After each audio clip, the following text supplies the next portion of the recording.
Sakit müəllim, danışırlar ki, biz 10 il bundan qabaq biz sizlə pul qazanırdıq. İndi heç nə yoxdur. Müştərilər itib. Nə oldu? Adam həmin adam, şirkət həmin şirkət, məhsul həmin məhsul.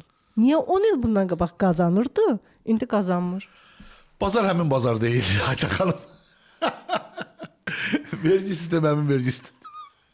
Gömrük həmin gömrük deyil. Rəqabət həmin rəqabət deyil. Bu dediklərim zarafat değildi. Və miqyas həmin miqyas deyil. Yəni eyni miqyasa əvvəl 2 firma var idi, indi 100 firma var.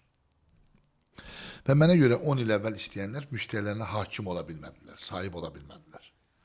Qazanc yenə var, amma o qədər o əvvəlki qazançlar kimi qazanc olduğunu zənn eləmirəm.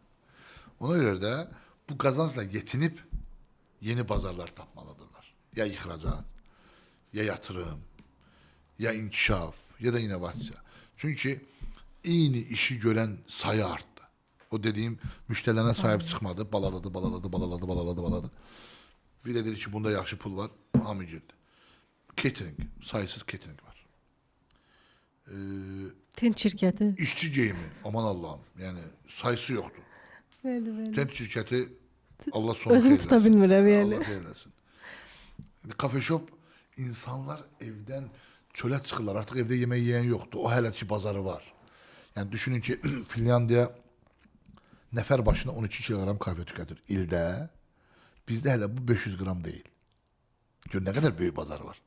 Yəni açdıqca və gördükcə görəcək. Onun da xidməti önəmlidir. Yəni Allah bərəkət versin kosmetologlar. Həmişə çalışırlar. Yəni var da yəni bu yəni o yüzden biraz hansı bazarda muhatap olduğumuzu bilmək lazımdır. Yəni bura 10 milyonluq miqyaslı bazardır.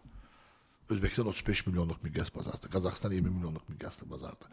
Sən durduğun yerde durduğun zaman kazancın eyni qalma ehtimalı yoktur. Çünkü burada biznesi öğrenenler ve yeni biznese girenler var. Senden çıkan adam deyir ki, bir tane varlı tapır deyir ki, valla pul koyak bundan əməlli başlı pul koy. Gedir o bədbəxt də 200 bin, 300 bin, 500 bin, 500 bin, 1 milyon pul koyur, o pulu kazanmır. Abi deyir ne oldu? Deyir mənim belədir də. Kim kazanır? Bu kazandı. Bu şekilde yüzlerce sahipkar işin içine atılıb, işin içine daxil edilib.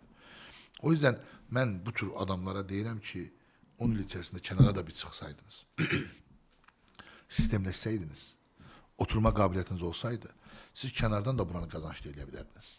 Adam deyir ki, ben kenara çıksam buradaki şirketin batacak. O şirket onsuz da batıp. Sen kenara çıkanda şirketin çalışmırsa o şirket batıp. Sistem kurabilmemişsen demekti yani. O yüzden pazar var.